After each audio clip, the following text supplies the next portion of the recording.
Hello there, my dear sleepy listener. I'm so glad you're here, right now, or at least what feels like now. You've come to rest for the evening. The lights are soft. Your body is beginning to let go, like a shoreline surrendering to the sea. And as you settle in, I'd like to ask you something simple, something quiet. What if you're not actually in the present moment right now? Before we drift too far, can I ask a tiny favour before you drift away into peaceful slumber? Please take a moment to like this video, leave a gentle comment about your favourite moment of science, and subscribe to keep these bedtime stories coming. Maybe even share your location and time zone so we can know where in the world this quiet moment is being shared. Now, dim the lights, get cozy, and let your curiosity float alongside the stars. You close your eyes, and the world softens, but somewhere in the background of your thoughts, the moment continues, or does it? You see, there's something strange about the present. We talk about it like it's solid, like it's here, but science tells us that the now you're experiencing may have already passed. Your brain isn't a mirror. It's not showing you the world in real time. It's a storyteller, a composer, a delay line. By the time you see a light, feel a touch, or hear these words in your ears, they've already happened, milliseconds ago. Your brain has already received the signals, organized them, stitched them into a single smooth moment, and only then, after all that work, does it hand you the experience and say, here you go, this is the present. But that now isn't now. Not really. It's a reconstruction, a soft illusion assembled from bits of delay and prediction, and you rest inside it as if it were whole. It's like watching a star from light years away. The glow you see left its source long ago, and yet it arrives in your eyes as if it's happening right here, right now. Your body works the same way. Your brain is the sky. Your senses are starlight. But does that make this moment any less real, or does it make it even more beautiful that what you call now is a performance, a collaboration, a gentle lie told with kindness so you can live in time without being lost in it? Some scientists call this the specious present, the small window of time your mind builds to feel like one seamless now. It's only about 3 seconds wide, but in those 3 seconds, you live a life. You laugh, you cry, you breathe, you remember who you are, all inside a moment that has already passed by the time you know it. Strange! Isn't it comforting too? Because it means you're always slightly behind reality, but never far from it. You're close enough to feel the warmth, to trace the echoes, and maybe that's enough. Next, we'll drift into how your brain edits time, how even your thoughts aren't quite in sync with what's happening. But for now, let this moment be soft. Let it be forgiven for arriving a little late. You don't have to chase it. It's already here, or at least close enough. You're still here, still floating, and the moment is still pretending to hold still for you. But if you listen closely, if you soften just a little more, you'll begin to feel it. The quiet slipping of time between your thoughts. Your mind isn't a clock. It doesn't tick with mechanical precision. It drifts. It edits. It fills in blanks. You might think your awareness is continuous, a stream of light flowing effortlessly from one moment to the next. But in truth, you are more like a film, a flicker, a sequence of stitched together frames with soft blinks in between. And yet, you don't notice the gaps. Your brain hides them, smooths them over. It takes the spaces, the silences, the flickers and turns them into a story. the story of now. Imagine looking at a lightning flash. You see it instantly, or so it seems, but your brain had to wait for the light to hit your eyes, for neurons to fire, for circuits to process what happened. And still, by the time you register it, your brain has already begun to guess what comes next. That guesswork, it's not a flaw, it's a feature. Your brain is constantly predicting, constantly trying to stay just ahead of what already occurred. Scientists call this temporal integration. Your senses don't live in the present. They live in windows, brief ones, like overlapping bubbles of time. Your mind gathers those bubbles, averages them, and paints you a picture you can live inside. You've felt it before. When you've caught a ball before you even saw it move. When you braked your bike before your eyes fully saw the obstacle. That wasn't instinct. That was your brain slipping into the future just a little. And yet, when you sit still like now and close your eyes, you feel as though you're right here, right now, but you're not. You're always a little late, and your brain is always playing catch-up and prediction at the same time. But somehow, you never notice. You feel whole. You feel present. Because the illusion is so well crafted, so seamless. A kind of time cloth stitched by your neurons with invisible thread. Some scientists call this a moving spotlight of attention. You shine your mind on what you think is now, but the light is always just behind where the world really is. And yet, the delay doesn't disturb you, because the world waits with you. So what does this mean for you? Here, in your quiet room with the hum of your body beneath the blanket, it means you don't need to be perfect to be real. You don't need to catch up to feel caught. You're allowed to live in the story your brain creates for you, even if it's a few milliseconds late, even if the moments don't quite line up, because they don't have to. They only have to feel like a world you can rest inside. Next, we'll drift into that world into the very way your mind reconstructs the present from flickers, fragments, and beautiful guesswork. But for now, let the seconds stretch. Let the gaps widen. Let the illusion be gentle enough to carry you towards sleep. You're not outside time. You're part of the soft editing that makes it feel like it's holding you. You're floating now in the dream space between moments. Still, held, unrushed. But something gentle begins to unfold a realization. A whisper of wonder. What you're calling the present, this moment right now, it isn't raw. It isn't real in the way a rock is real or a drop of water is real. It's a reconstruction, an elegant rendering, a curated exhibit your mind builds for you in real time and shows behind the curtain of your eyes.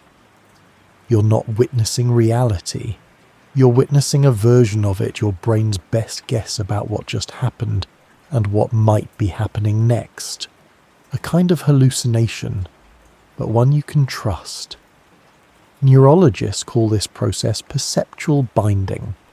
Your brain takes information from your eyes, ears, skin, and muscles, all arriving at different speeds, and merges it into a single, fluid experience, a cinematic edit stitched with precision, a mental montage synchronized to your heartbeat. And the fascinating part, it has to guess, because by the time all the pieces arrive, the world has already moved on. So your brain fills in the blanks. It predicts what was probably there. It smooths over uncertainty and says, this is what's happening now, even if it already happened a moment ago. You might imagine it like a painter recreating a landscape from delayed, scattered photographs, or like a conductor synchronizing an orchestra with sheet music that keeps arriving just a beat too late. And still the song plays, the world feels whole. When you touch something warm, the sensation lags behind the contact. When you hear someone's voice, your brain aligns it with the movement of their lips, even though the sounds and sights arrive at different times. Your brain cheats constantly, but it cheats with care, so that you don't feel the delays, so that you feel presence. In this way, the present moment is less like a photograph and more like a painting, an impression, a layered work of art, built on the edge of memory, balanced by probability, held together by faith. Some researchers believe this is the reason we can enjoy music, because the brain doesn't just hear notes, it expects them. It fills in the next beat before it happens, and in that filling, you feel emotion, surprise, release, a sense of flow. What if all of life is like that, not fully present, but fully felt? You lie here now in the quiet of your room, and you feel present. But that presence isn't a raw download. It's a carefully reconstructed, now a delicate gift wrapped by your nervous system and handed to your mind. And it's always changing, always one step behind, always just enough to feel whole. Some philosophers wonder if the present is a mental construction. Is there any such thing as now at all if everything you feel has already happened? Are you always living in the past, or is the experience of now the only now that matters? You don't have to answer. You only have to rest in the knowledge that your mind is working like a quiet artist behind the scenes, making sure the world feels just real enough to fall asleep in. Next, we'll glide through how your brain turns light into vision and what it costs to feel that the world is immediate. But for now, let the reconstructions continue. Let the world keep assembling softly around you. The moment is always catching up, but you're not behind. You're exactly where you're meant to be. Close your eyes, just for a moment, and imagine light. Not light as you usually think of it, not the warm yellow glow of a lamp, or the gentle shimmer of moonlight on a quiet window pane, but light as it really is. Tiny messengers, photons, moving at the fastest speed possible, carrying information from everything they touch, from stars, from skin, from memory, and now light comes to you. You open your eyes again, and the room appears, but what you're seeing is not the room as it is. You're seeing what light told you moments ago, a few millionths of a second late, always, because that's how long it takes for photons to reach your eyes, for your retina to respond, for your brain to make sense of what just arrived. You don't see the world instantly. You see what just happened, then call it now. It's like watching a delayed broadcast of reality. But your brain edits the lag. It blurs the pause. It smooths the cut. And suddenly, you feel like you're watching it all as it happens. It takes about 13 milliseconds for your eyes to send signals to your brain's visual cortex. That's not long, but it's not nothing. And your brain uses those milliseconds to do something astonishing. It predicts, it corrects, it fills, it renders, like a filmmaker who's already imagined the next frame before the first one finishes playing. That's why you don't see in flashes. You see in fluidity, and yet underneath it all it's still just light, waves, particles, dancing toward you and through you. Some of the light hitting your skin right now left the sun 8 minutes ago. You're warmed by something that happened on another part of the sky. You're never quite touching what you feel, but you feel it all the same. There's a strange kind of beauty in this, that everything you perceive is already part of the past, that even your reflection in the mirror is a memory of light bouncing off your face, travelling centimetres, then returning to your eyes. all in silence, all in speed, all in delay. And your brain accepts the delay, folds it in, lets it become the illusion of immediacy, so you can move without confusion, so you can see without panic, so you can feel like the world is happening to you now, even when it's not. Some say this is the cost of vision, some say it's the price of perception, but maybe it's just the rhythm. Maybe time and light are dancing together, and you're the floor they move across. Next, we'll explore what it means to live inside that delay where your decisions are made before you even feel them. But for now, let the light keep arriving. Let it wrap gently around your resting form. It doesn't need to be current to feel real. You are here, even if here already passed. You're calm now. Your body is quiet. Your thoughts drift in long, slow curves, like waves folding themselves into shore. And in this softness, another quiet question arrives. What if your decisions happen before you know them? It sounds impossible at first, but scientists have studied this. They've watched the brain light up with activity before a person becomes aware of making a choice. You lie still in a lab, fingers resting lightly on buttons. A clock ticks. You're told to press left or right whenever you feel like it, and when you press, you say, "Now." That was the moment I chose, but the machines tell a different story. Your brain made the decision a full third of a second earlier, before your conscious mind even felt like choosing. This discovery began decades ago in the work of Benjamin Libet, who studied the space between intention and action. And since then, the research has deepened. It turns out your awareness of decision is often the last to know. You are the narrator, not the author, the storyteller, not the spark. And yet, you still feel free. You still feel like you choose. Well, because your mind is layered, like clouds. Thoughts float on top, but beneath them are deeper currents, neural activity, priming, micro-decisions, all weaving together into a sense of will that arrives just in time to feel like yours. It's not that you're not choosing. You are. But the choosing begins in places your awareness can't reach, at least not right away. And by the time you feel "I want this," you're catching up to something already in motion.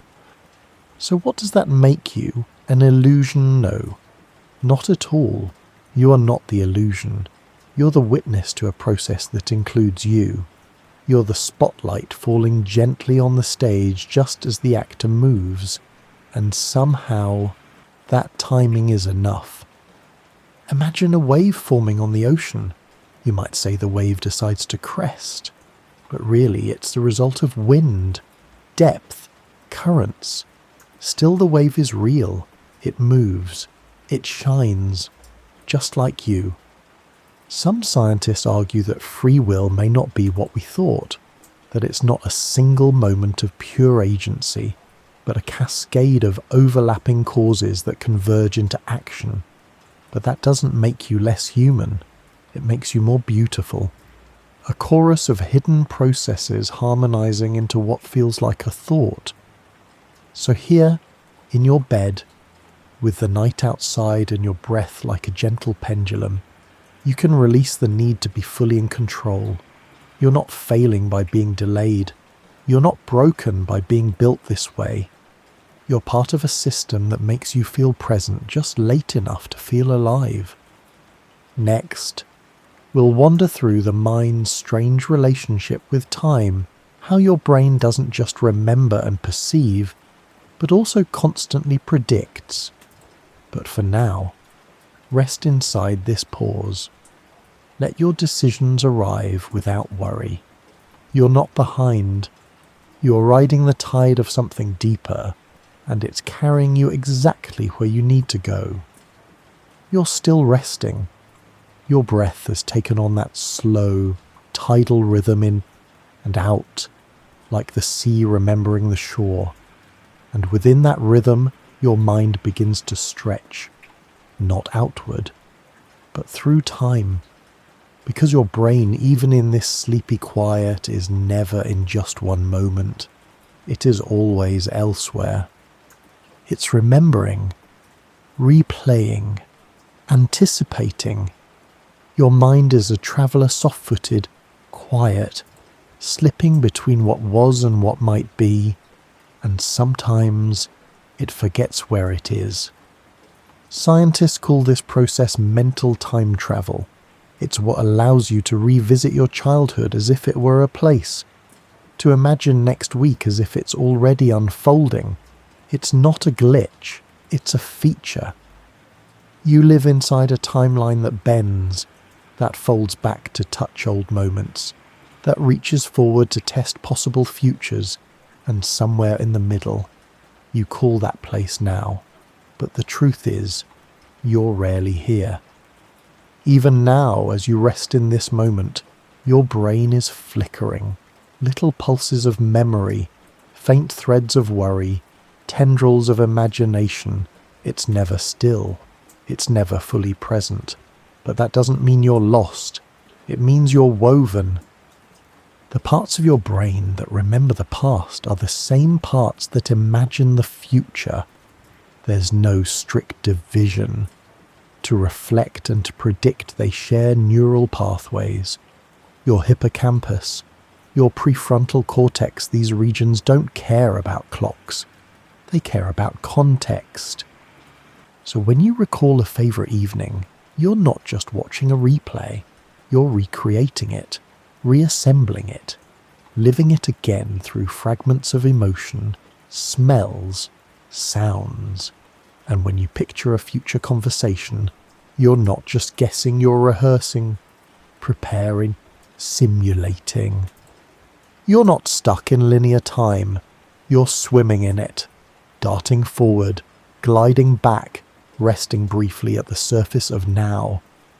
Some psychologists suggest that this ability to mentally move through time is what makes us human, the inner cinema, the secret stage on which we play before the world ever sees.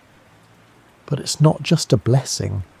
Sometimes you get caught, ruminating on something that hurt, worrying over something that hasn't happened, and then you feel it, the heaviness, that ache of being out of sync with what's really here. But tonight, there's no need to resist that. Because that drifting, that mental travelling is not your failure. It's your design. You're not meant to be pinned to a single dot in time. You are a range, a curve, a soft blur between before and after, and somewhere within that blur, you exist.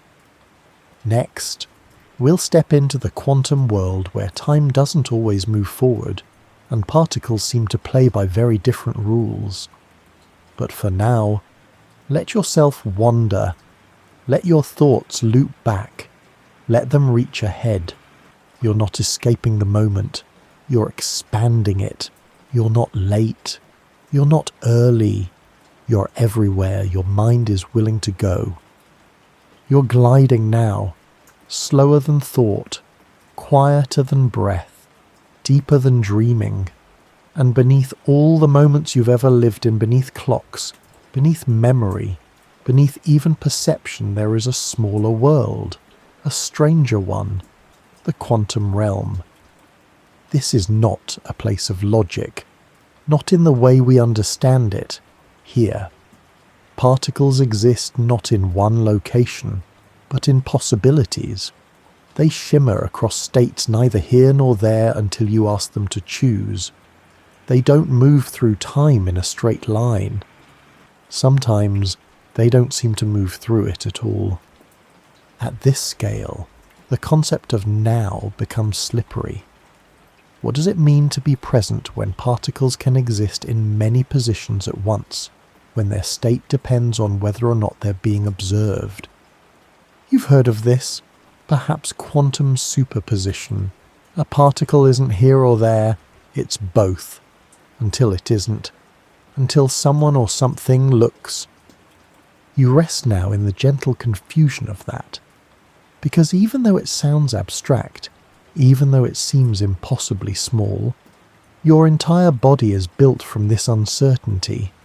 Every atom in you, every proton and electron is a little mystery, behaving more like a cloud of maybe than a speck of now. And then there's quantum entanglement. Two particles, separated by distance, seem to know each other's state instantly, not delayed, not bound by light, as if they're not two things at all, but one thing seen from different sides. Einstein called it spooky action at a distance, but it happens.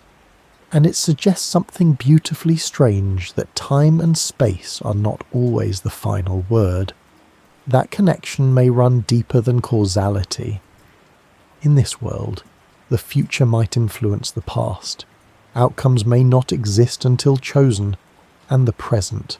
It isn't a slice, it's a fog, a whisper, a probability still deciding what it wants to be. And somehow, in the middle of all this unpredictability, your body works, your brain thinks. You lie in bed and listen to a voice and feel comfort. From chaos, order arises.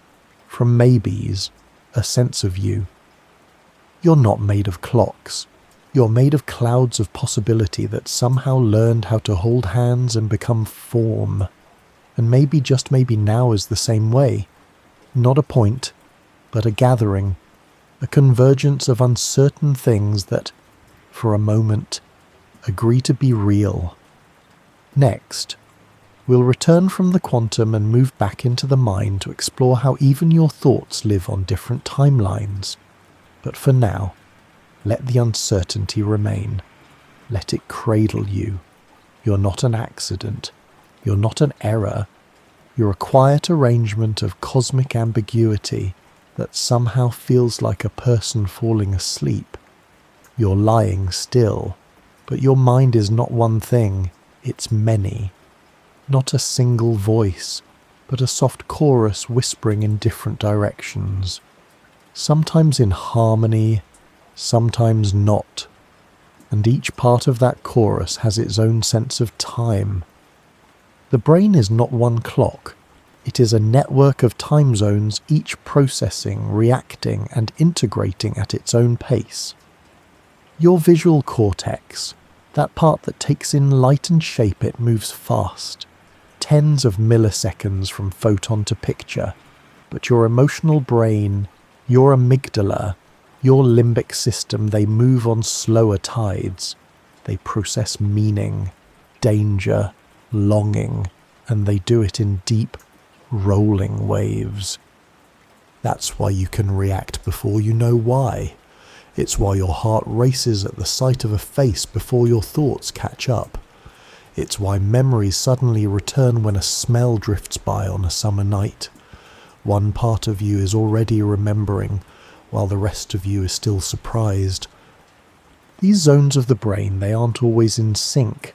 It's like watching a sunrise reflected in different windows.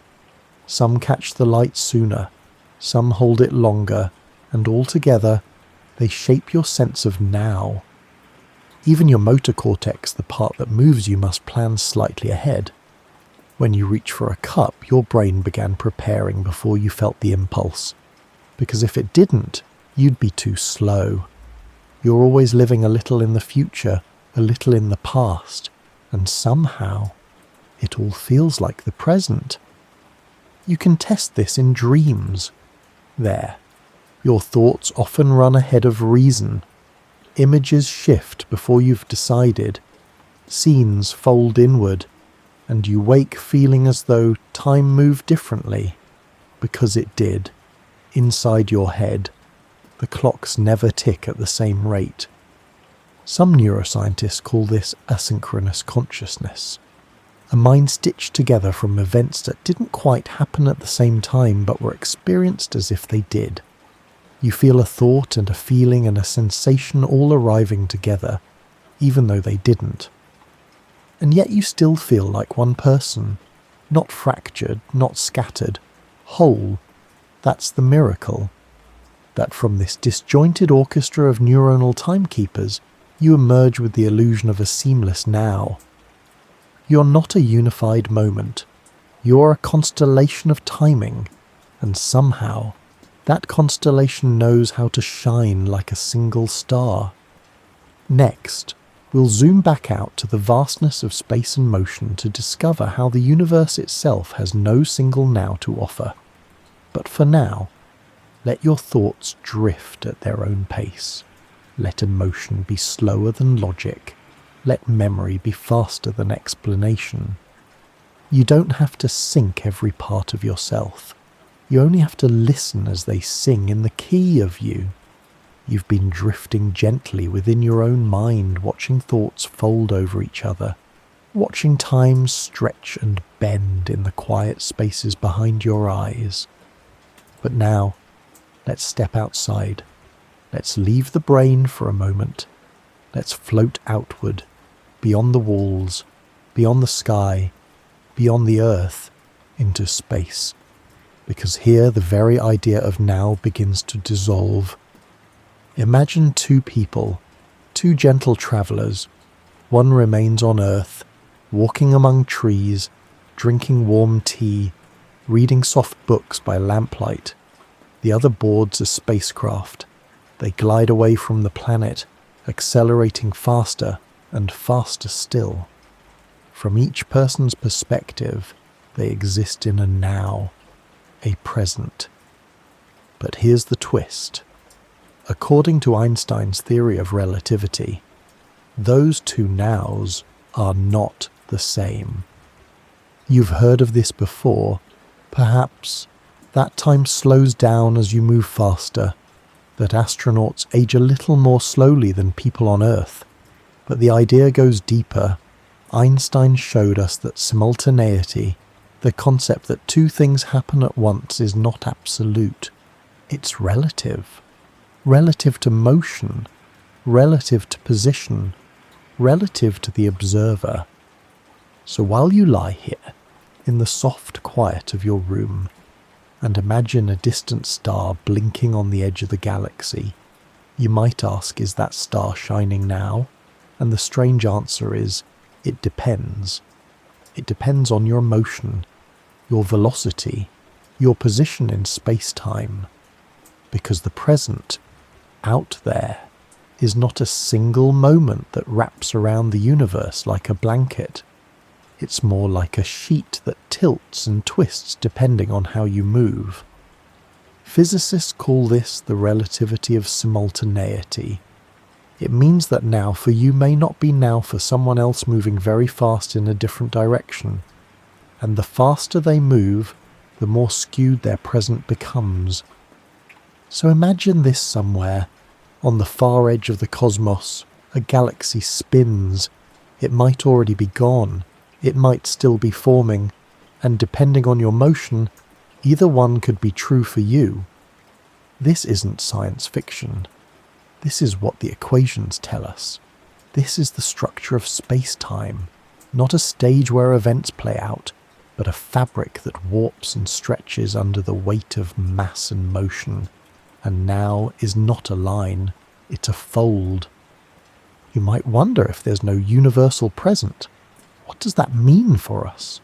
For our shared experiences, for love, for memory? If everyone carries their own clock, their own now, can we ever really be in the same moment? And the answer is both unsettling and beautiful. No, we're not always in the same now, but yes, we can still meet. We can agree on a shared sense of time. We can align our watches, our breathing, our hearts. We can create moments that feel shared, even if the universe doesn't agree. You're not trapped by relativity. You're invited by it, invited to realize that time is more flexible than you thought. That presence is not about perfect alignment. It's about connection despite difference. You lie in bed on a small spinning planet, and yet Your now is as real as any other, even if it's not the same now as someone moving through the stars, even if it's not the same now as a memory you hold close, or a dream you will one day live. Next, we'll slip into those dreams where time becomes even stranger, more fluid and more personal. But for now, let this version of now be enough. Let it hold you, even if it's only one of many. You're not missing the moment. You're simply resting in your own corner of it, and that is more than enough. The room is darker now, softer, quieter. The world around you has settled into the kind of stillness that only arrives when the mind begins to dissolve into something deeper.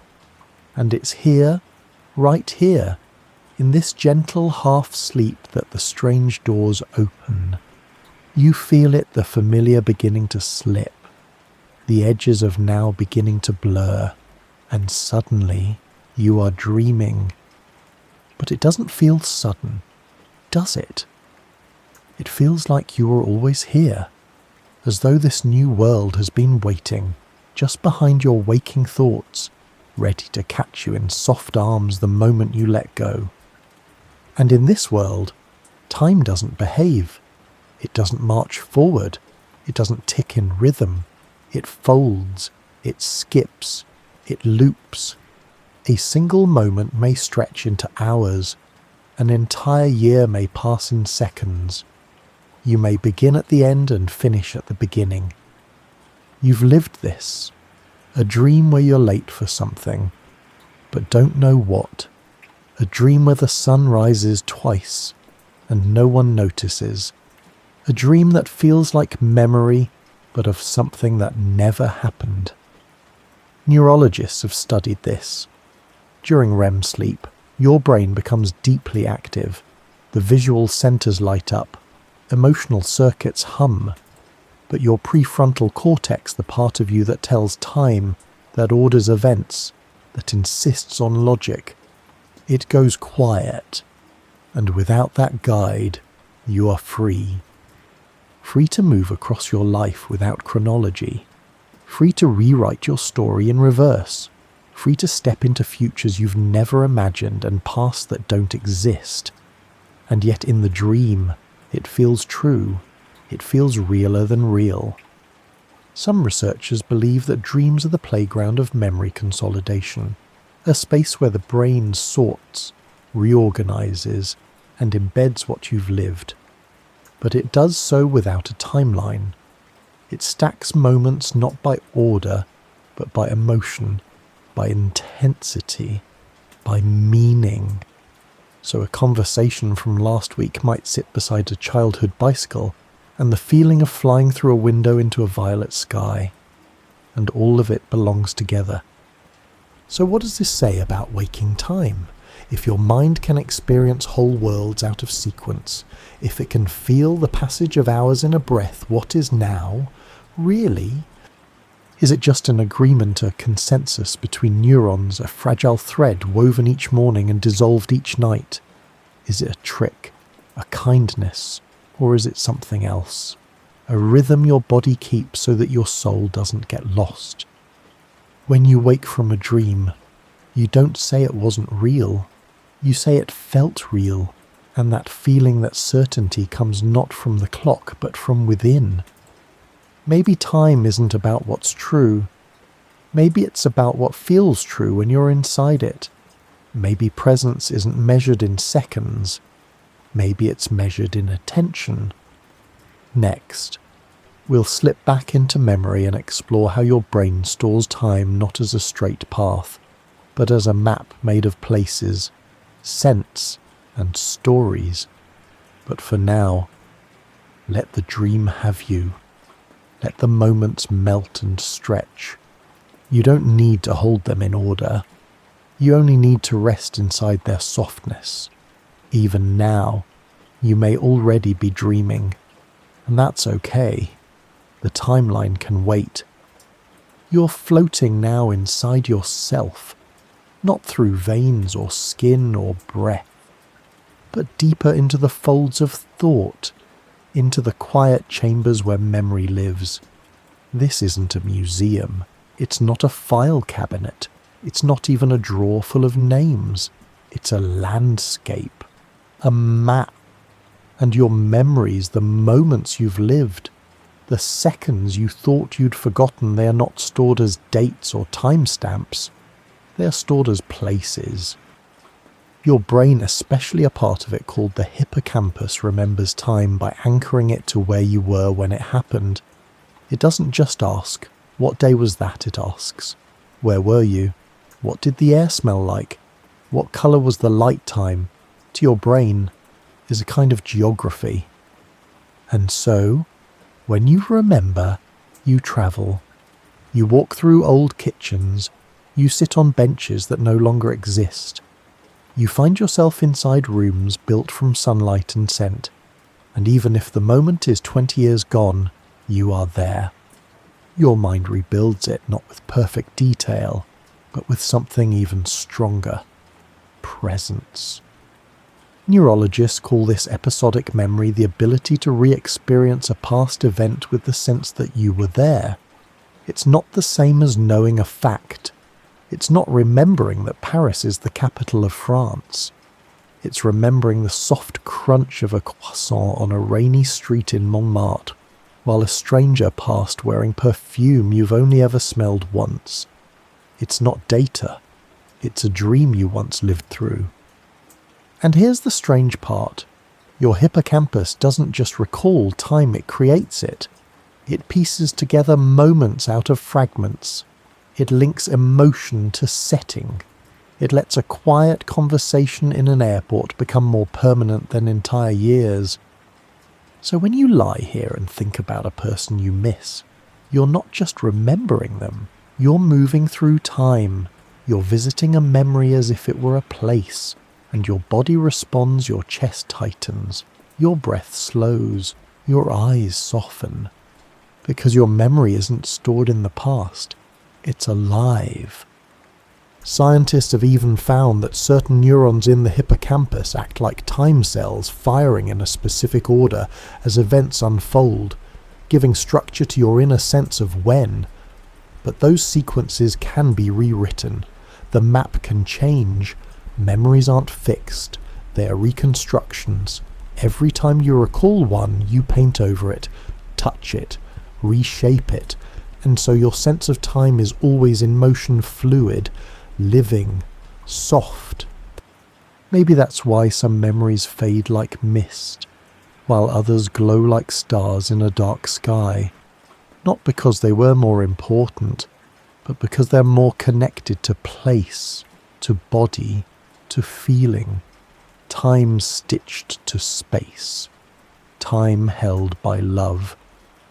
And maybe that's all memory ever was, a way of staying close to what mattered, a map so you don't lose yourself in all the passing moments. Next, we'll slow even further and explore how presence sharpens time, how attention can stretch a second into forever. But for now, let your memories be landscapes. Let them come. Let them fade. You don't have to hold them all. Just know that you carry them inside you, not as lines, but as places you can return to any time you need to rest. You're slowing down now. Your thoughts are softer. The breath you take is deeper. The world has gone quiet, not because it left, but because you finally paused to hear it. And in that stillness, you may begin to notice something. Time feels different, longer, wider, thicker with presence. It's not because time itself has changed, it's because you have. When you bring your attention fully to a single sensation, the texture of a sheet against your arm, the low hum of the air, the cool exhale of breath through your nose, something shifts. You're no longer racing toward the next thing. You're resting in this one, and when you do that, the seconds don't rush. They open. Mindfulness, this ancient, quiet act of simply noticing, has a strange effect on time. It doesn't stop the clock, but it changes how you feel it, and that, for a brain like yours, is everything. Researchers have studied this. People asked to focus on a single task, a single breath, a single flame report that time seems to slow down. Even short moments feel fuller, richer, as though each tick of the second hand contains more light, more weight, more life. You've felt this, haven't you? The way time lengthens on a quiet walk when you stop thinking about the destination. The way a single note in a song can feel suspended in air forever when you're fully listening. The way a glance from someone you love can stretch into eternity in just 1 second. That's not time changing. That's you being here. Your brain isn't wired to process time like a metronome. It builds your sense of time from events, from sensations, from shifts in attention. When your awareness is scattered, moments blur together. Time seems to vanish. But when you gather your focus, when you become still, you give each moment more room to breathe, and so it grows. You're not measuring time in numbers, you're measuring it in noticing, and the more you notice, the slower it feels. Some meditation masters say that the present moment is all there is, but they don't mean that as a fact. They mean it as an experience, an invitation, to touch this breath and feel it stretch across galaxies, to notice your thoughts not as problems to solve, but as clouds passing by, to live inside the softness between one heartbeat and the next. And there's something healing in that, because time so often feels like pressure, a thing slipping away, a weight pulling us forward without asking. But in awareness, you are not being dragged. You are sitting inside the current, watching it move, but not swept up. You're here now, not because the world slowed down, but because you did. You chose not to hurry, and in that choice, you've made this moment longer than time alone ever could. Next, we'll drift into the mystery of flow, the state where awareness becomes so complete. Time disappears entirely, but for now, stay here a little longer. Notice the softness of your pillow, the gentle gravity of your limbs, the miracle of a thought rising and falling without effort. You're not behind. You're not late. You're exactly where the moment was always waiting for you. You've been sinking slowly into presence, breath by breath, and now something deeper begins to take shape. It's not sleep, and it's not wakefulness. It's a threshold, a doorway, a place where the self begins to dissolve, not in confusion, but in clarity. You've felt this before, even if you didn't have a name for it. That quiet stretch of experience when time falls away, when doing becomes being, when the minutes don't matter anymore because you're not tracking them. You've become the thing you're doing. That's flow. Flow is when the dancer becomes the dance, when the writer loses the sound of the keyboard, when the musician disappears inside the rhythm, when you, gentle listener, forget where you end and the moment begins. Psychologist Mihaly Csikszentmihalyi was one of the first to describe it. He called it a state of optimal experience. But flow isn't grand. It doesn't demand a stage. It can happen while washing dishes, while sketching a shape, while staring at clouds and forgetting that you're staring at all. And in flow, something beautiful happens to time. It disappears. People who enter deep flow report the same thing. They look up and hours have passed, or no time has passed at all. Time expands, contracts, vanishes. Because the part of the brain that tracks duration, the dorsolateral prefrontal cortex, quietly steps back. It stops narrating. It stops measuring. It lets go. you don't just lose track of time, you lose the need to track it. And in that loss, you feel whole, undivided, not pulled between past and future, but absorbed into the texture of now. This is not a shutdown, it's an awakening. In flow, your brain is deeply focused but not tense. There's effort but no strain, attention without self-consciousness. It's not that you disappear, it's that you're no longer watching yourself. You're no longer split between the one who acts and the one who sees. You're simply here. Some researchers describe flow as a merging of action and awareness. But those are just words. You know what it feels like. That quiet absorption. That gentle hum of everything clicking. That breathless sensation of being exactly where you need to be, doing exactly what needs to be done without thinking about needing to do it. And yes, it's rare. You can't force it, but you can invite it. With simplicity, with focus, with love, and with a willingness to surrender the timeline. You're not chasing time in flow. You're dancing with it. Or maybe you're dancing as it, because in flow, you're not separate from the present. You're the present, unfolding without resistance. Next, we'll explore how emotions shape your perception of time, how joy speeds it up, grief slows it down, and longing makes it loop.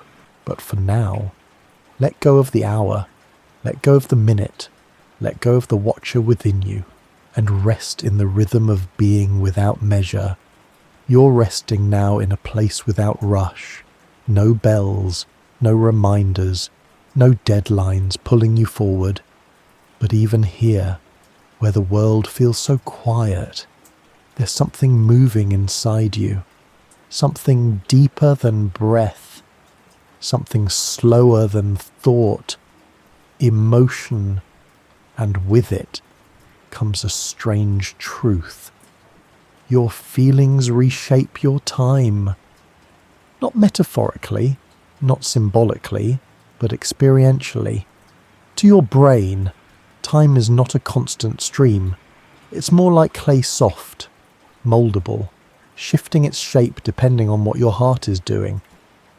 Joy compresses time. Grief stretches it. Fear makes seconds feel like hours. Love makes hours disappear.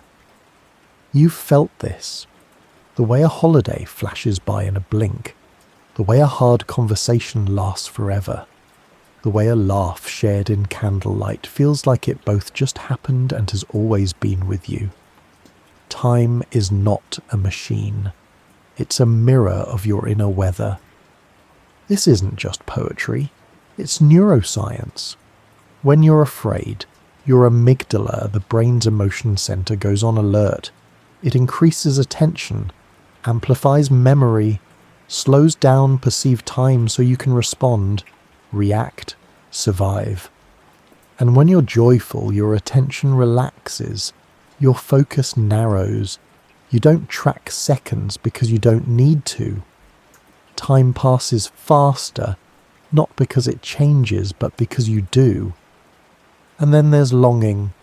Longing is different. It doesn't stretch or compress. It loops. It plays old memories on repeat. It revisits. It reopens. It makes you live the same moment over and over, even if it never really existed as you remember it. Longing blurs time's line into a circle. You walk it, again and again, as if it were the only path that leads home. Grief does something else. It removes colour from time. It slows it down not to help you savour, but because the mind can't keep up with the change.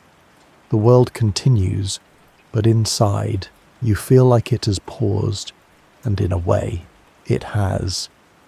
Grief puts you in a different calendar, a private one, unshared. But here's the gentle beauty.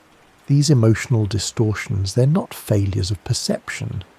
They're signs that you are alive, that you're feeling with your full self, that your mind is not a cold machine measuring seconds, but a soul interpreting experience through the lens of meaning. In love, you forget the clock. In loss, you hold each second like glass, and both are true, both are real. You are the timekeeper not by counting, but by caring. So tonight, as you lie here, let go of the urge to measure your life by the ticking of hands. Measure it instead by the weight of a look, the warmth of a memory, the ache of a goodbye that mattered. Next, we'll move beyond the line into circles and spirals and ask whether time, like feeling, was never meant to go in just one direction. But for now, let emotion be your clock, let feeling be your map. You are not lost in time, you're sculpting it with your heart. You're lying so still now that even your breath feels ancient. It doesn't rise and fall anymore, it flows. Like the sea has found a home inside your lungs. The world around you is hushed, and yet, beneath the quiet, you begin to feel something deep, something slow, something familiar, a rhythm, not a ticking, not a countdown, but a circle. Time, we've been told, is a line. From birth to death, from past to future, from beginning to end. But this may be the greatest illusion of all, that time moves forward and never returns. Because in truth, all around you, time moves in loops. Your body knows this. Even if your mind forgets, every 24 hours you complete a rhythm, you wake, you breathe, you sleep, you dream. And while you lie here now, wrapped in blankets and silence, your internal clock, the circadian rhythm, continues to tick. Not like a stopwatch, but like a tide, gently rising, gently falling, not aiming for anything, just returning, again and again. Even your cells keep time, your hormones, your temperature, your alertness. They all follow a cycle written not in numbers but in waves. Melatonin rises in the dark. Cortisol lifts you in the light. Your body was never made for calendars. It was made for sunrise and shadow. Look to the sky, and you'll see it there too. The moon, pulling oceans without ever saying a word. New moon, waxing, full, waning. A rhythm older than cities, older than writing, older than worry, and it turns, not toward a destination, but toward return. Every culture before the ticking of mechanical clocks has felt time this way. The moon marked the months, the sun marked the day. The seasons turned not as progress, but as return. Spring became summer, summer folded into autumn, autumn quieted into winter, and winter, instead of ending, returned again to spring. The world was not moving forward, it was breathing. And so were we. You can feel it, even now, in the way memories return, not randomly, but seasonally. A song you haven't heard in years suddenly plays and the air changes. A certain scent in late August reminds you of a childhood you never wrote down but never forgot. Your life doesn't stretch like a timeline, it circles. You live things more than once, not in repetition, but in spiral. Even grief returns in circles. So does love, so does wonder. You think you've moved past something, but then one quiet evening it finds you again, not to drag you back, but to walk with you, side by side, familiar and changed. Perhaps this is what presence really is, not the ability to stand still, but the willingness to return to the same moment with new eyes, again and again. The universe itself may agree. Some physicists explore the possibility that time, at the deepest level, might not be linear at all. They look at particle interactions that can move forward and backward. They study equations that work the same in both directions. They wonder if the arrow of time, that sense of before and after, is not fundamental, but emergent, not written into the universe, but woven by us. And maybe time has always been a spiral, moving outward, but returning constantly to its own shape, like galaxies, like DNA, like breath. This doesn't mean you're stuck. It means you're being invited to live things more deeply, to see that time is not a line you race along, but a rhythm you dance within. So when you revisit an old thought, don't call it backsliding, call it another turn of the spiral. When you feel something you felt before, don't call it repetition, call it deepening. You're not returning to the same place.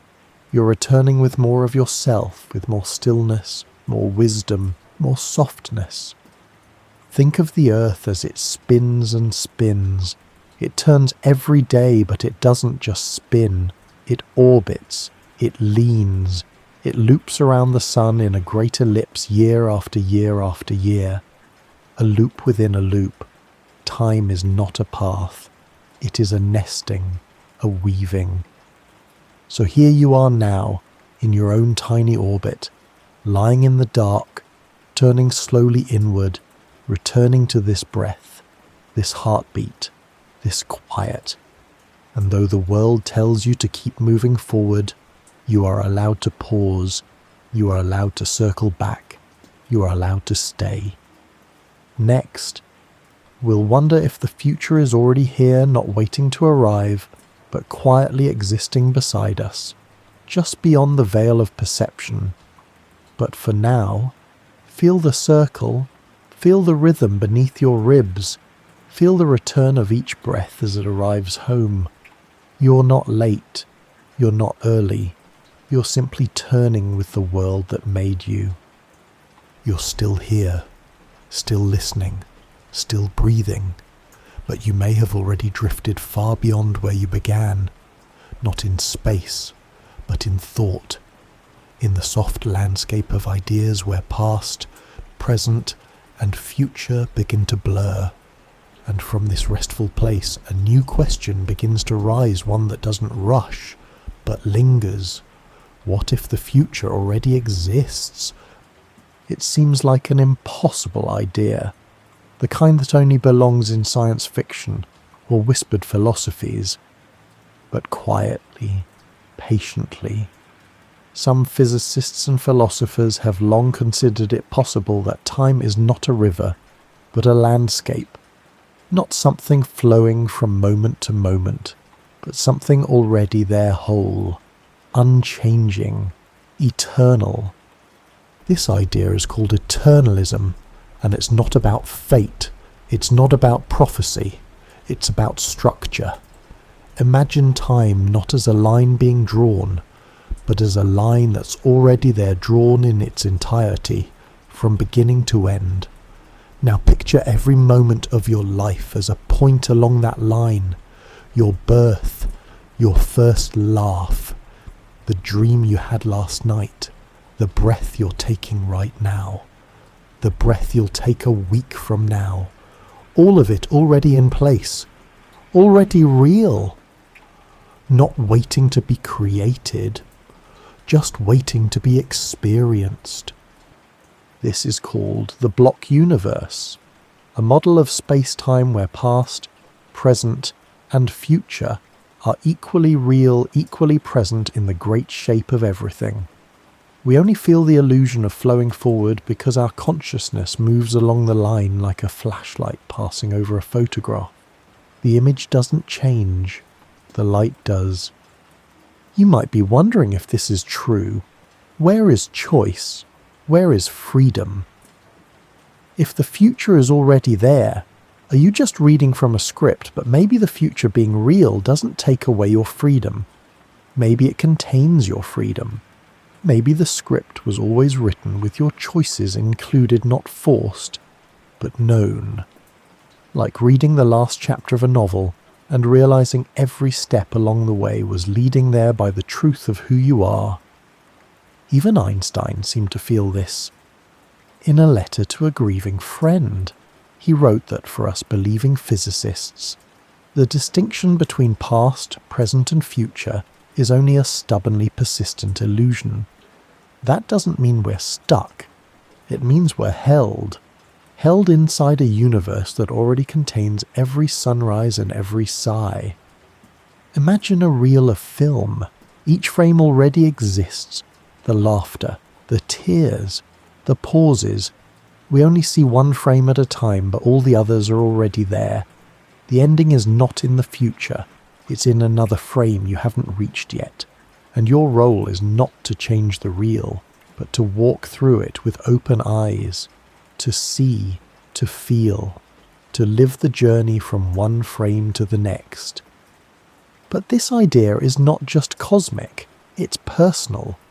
Because if the future is already real, then maybe the version of you who finds peace, who lets go, who heals, is already waiting. Not far ahead, but just out of view, a few frames away, already whole, already real. And if that's true, you don't have to rush. You don't have to scramble toward change. You only have to keep breathing, keep noticing, keep walking toward the version of yourself who's already becoming. This doesn't mean you give up. It means you trust that time is not your enemy. It's your path, your guide, your mirror, and every step you take, every thought you have, every quiet moment like this one, it all belongs to the same great unfolding. Next, we'll explore the mystery of prediction, how your brain is already trying to live a few seconds ahead of now. But for now, rest inside the idea that nothing is lost, that the future isn't waiting, it's already here, welcoming you frame by frame. You are not late. You are already right where you're meant to be, and so is everything you haven't yet lived. You rest inside predictive processing, where your brain guesses what's next before reality arrives, and how you're built to live ahead. You're lying here now, and all is calm. The air rests still across your skin, the quiet is full of breath, and the world holds its rhythm steady. But in your head, just beneath the stillness, a prediction is unfolding, a quiet, constant guessing, a soft anticipation. Even now, before anything changes, your brain is preparing for the next breath, the next sound, the next sensation. You're not simply reacting to the world, you are predicting it, and you have been your whole life. Your brain is not a camera, passively recording experience. It is more like a theatre director planning, adjusting, rewriting the play before the actors even take the stage. Every moment you experience is not just perceived, it is anticipated. Modern neuroscience calls this predictive processing, and it may be the most important thing your brain does. Your mind builds a model, an internal simulation of the world, and constantly updates it with each new moment. Not because the world tells it what to feel, but because the world confirms or denies what it already expected. In this view, perception isn't about collecting data, it's about checking your guesses. Even your sight is a prediction. When you look at the world, photons hit your retina, signals travel into the brain, but by the time those signals arrive, they're already old, too slow to match real time. So your brain fills in what it thinks is there. It predicts where a moving object will be before your eyes can track it. It colours the blind spots in your vision. It turns flickers of sensation into the smooth continuity of now. You feel like you're responding to the world, but in reality, the world is responding to your expectations. When something surprises you, a sudden noise, an unexpected word, a touch out of place, it isn't just because of the event itself, it's because it violated your brain's quiet prediction, and that's why it catches your attention. This is true for your body too. You walk without thinking. You breathe without planning. Your posture adjusts for terrain you haven't consciously seen, because your brain isn't reacting with each step, it's projecting ahead, preparing for a future it doesn't know, but expects. Prediction keeps you alive, but it also shapes who you are. When you remember someone, you don't just recall their face, you predict their voice, their habits, their tone. When you walk into a familiar place, your brain loads that space like an old program, a map of associations ready before you cross the threshold. You're not entering the room, you're entering your memory of it, your expectation of it, and that expectation becomes your experience. Even emotions are predictions. You don't feel something simply because it's happening. Your brain uses past patterns to predict how you should feel. When a friend smiles at you, you feel warmth, because your brain predicts that smiles mean safety, connection. But if that smile came after betrayal, your brain might predict a threat, and you would feel fear or distrust, even if the smile hasn't changed. So what, then, is the present moment? It may be less of a destination and more of a forecast, a weather report your mind gives you based on previous storms. You don't live in raw sensation, you live in expectation, and most of the time, those expectations are right. But when they're wrong, that's when you wake up. That's when the moment feels real, new. When a song moves you, when a smell transports you, when the sky looks different for no reason, it's because the prediction failed, and your mind had to reach for something deeper. This is why presence feels rare, because your brain doesn't want you in the present. It wants you just ahead, ready, looking forward. You are evolution's attempt at being early, but sometimes you can quiet the guess. Sometimes you can just be here. And when you do, when you soften the grip of prediction, you begin to notice things. Colours feel fuller, sounds feel layered, the warmth of a blanket feels like a sunrise. This isn't magic, it's the absence of assumption. You're not adding anything. You're removing the filter that was always between you and the moment. But don't blame your brain for predicting. It has kept you safe. It has guided you, and perhaps most beautifully, it has imagined your future again and again so you wouldn't be afraid of stepping into it. Next, we'll slow everything down and ask if stillness is the only place where prediction ends and presence begins. But for now, let your thoughts arrive without chasing them. Let your breath move without planning it. You're not behind. You're not ahead.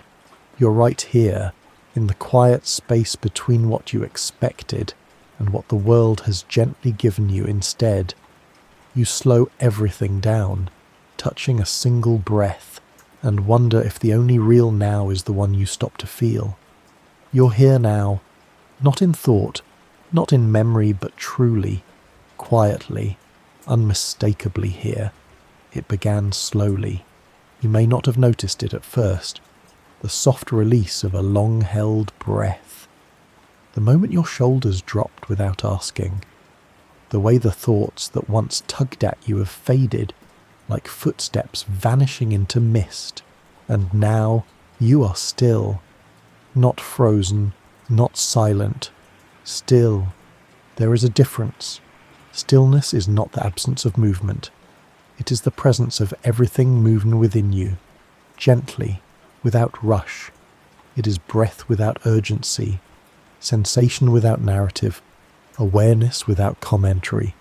It is you, being without doing.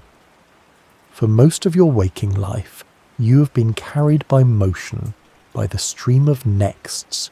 You wake, you reach, you scroll, you answer, you plan. Even rest is often scheduled, something to get better at, something to optimize. And the moment you stop, your thoughts accelerate. Not because they are urgent, but because your brain, like a wheel long spun, keeps turning out of habit. But here, in this moment, you let that wheel slow. You let time arrive without bringing anything with it. You stop trying to meet the next second before it knocks, and in doing so, you begin to notice the truth. The only moment that ever truly exists is the one you stop to feel. Everything else is memory, or anticipation, or invention. But this breath, this pause, this sensation in your chest, this is real, and it is enough. Stillness is not empty, it is full of tiny pulses, full of subtle rhythms, the slow ebb of your breath, the faint shift of your heartbeat, the almost imperceptible hum of your body at rest. You may think nothing is happening, but the entire universe is in motion within you, and it speaks most clearly when you are still. Mystics and monks, poets and physicists have all returned to this one idea that beneath all experience there is a silence that holds it, a quiet that listens without answering. And when you stop moving long enough, you meet that quiet, not as a stranger, but as something you've always known, something you forgot you could be. The present moment, as your brain understands it, is tiny, a fraction of a second, a neurological window no more than a few heartbeats wide. But when you give yourself to it, it stretches, it blooms. You begin to realize that now is not a point, it is a field, a space that expands as you rest inside it, and the more you slow down, the wider it becomes. This is not something to chase, not something to achieve. You don't reach stillness. You fall into it, like rain settling into earth, like a sigh at the end of a long day, like a wave forgetting how to crash. You don't force it. You remember it. There is nowhere to be right now. There is nothing to understand.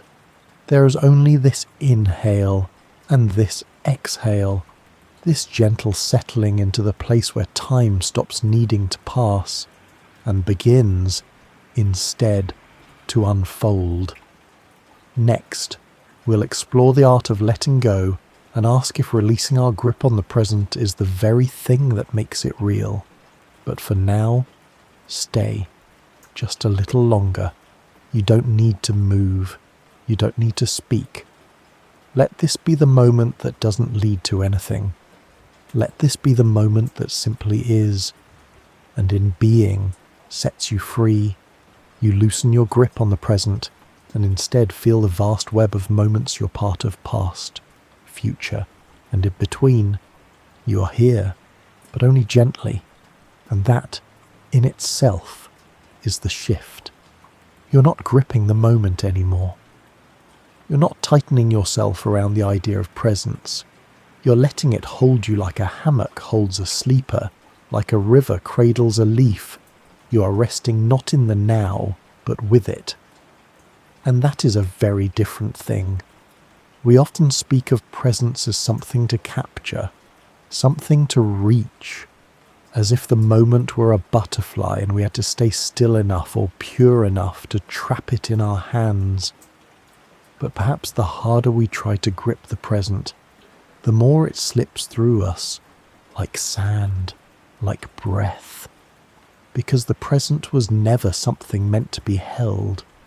It was something meant to hold us.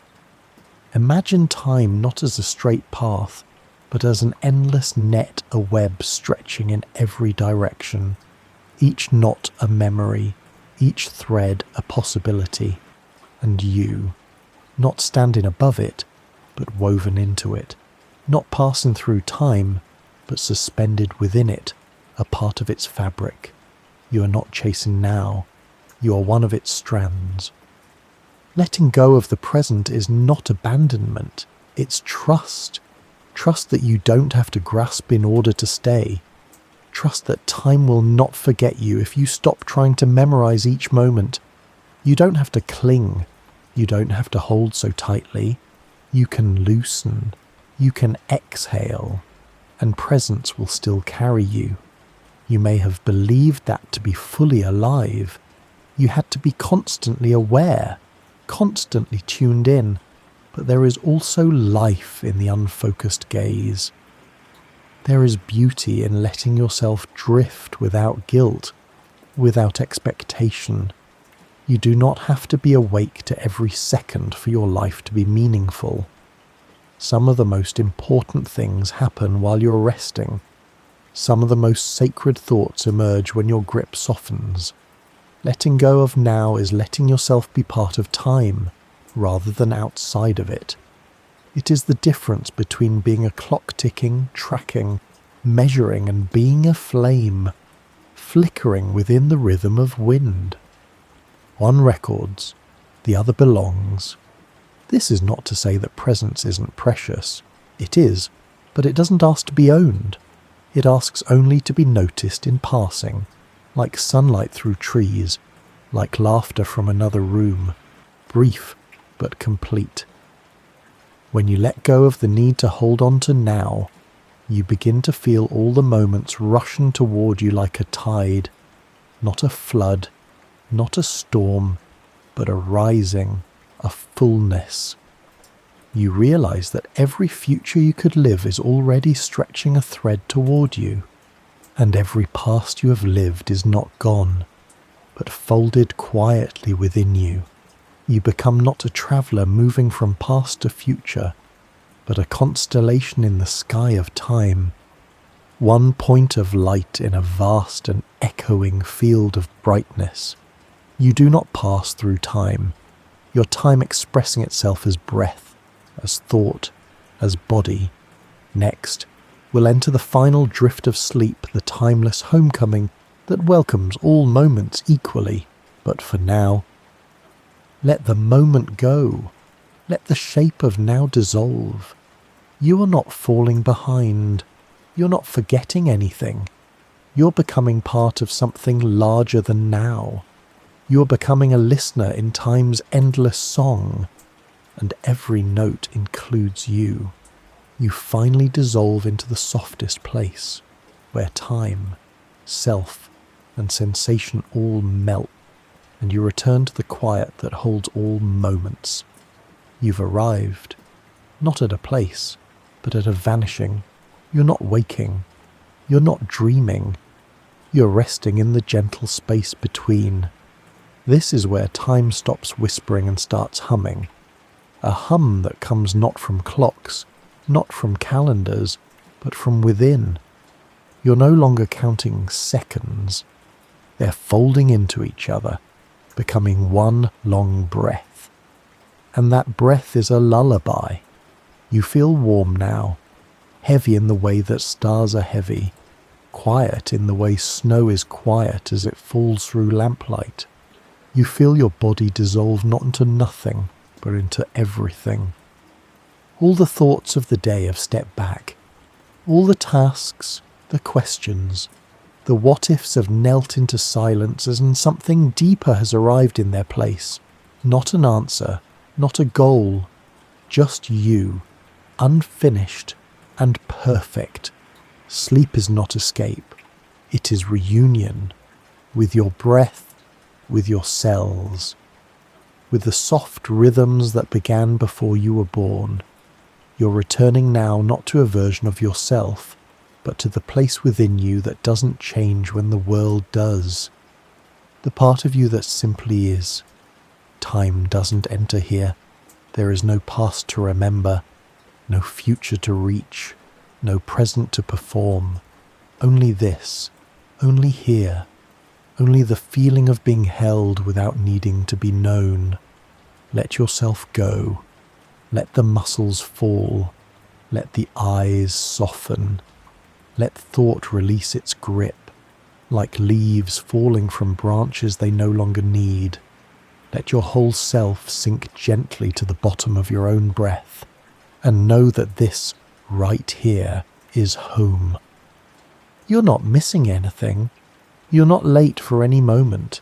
You're the moment. You're the breath. You're the silence that gently surrounds it all.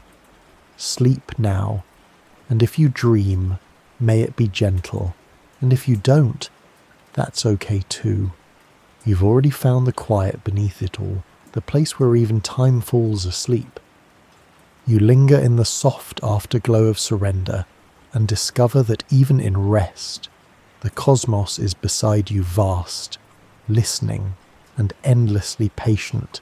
You thought the journey was ending, and yet, as you drift at the very edge of waking, at the quietest threshold before sleep, something in you continues, not with urgency, not with movement, but with presence. A soft, endless unfolding that doesn't need to rush, because presence, you now understand, is not a thing you hold for a moment and then lose. It is a rhythm you return to, again and again, with each breath, with each heartbeat, with each surrender to stillness. And in this rhythm, you are not alone. The stars do not sleep. The galaxies do not hurry. They expand slowly, each moment a widening, a deepening, a quiet breath outward. And you, this small body, this soft witness in the dark, you are part of that rhythm. You are not separate. You are not beside the universe. You are within it. Even now, as you lie here, as your thoughts begin to dissolve into light, as the edges of identity grow soft, you are still held by gravity, by memory, by stardust and silence, held by all the moments you've ever loved, all the ones that wait for you still. The future does not pull you. The past does not bind you. You are floating, not away, but toward something, toward a kind of quiet that hums with meaning. Let your mind open now, wider than the sky. Imagine every version of yourself that ever wished to rest, every child within you that wanted safety, every dreamer who looked up and wondered what stars were for. They're all here now. They've arrived. You have brought them with you, and you have given them rest. This is the part of the night when the thinking ends, where the asking fades, where all that remains is a presence too deep to name. You do not have to define it. You only have to receive it, like a hush falling across a forest, like the ocean exhaling its long breath against the shore. You are enough, not because of what you know, not because of what you do, but because you are here, now, forever folded into the vastness. And so, as the stars keep shining, as the galaxies keep drifting, know this: you are not late, you're not behind, you're not forgotten. You are simply resting in the arms of the cosmos, and it is glad to hold you. Sleep now, for as long as you need. Time will wait. The universe will wait. And when you return, so will the moment, still open, still ready, still yours.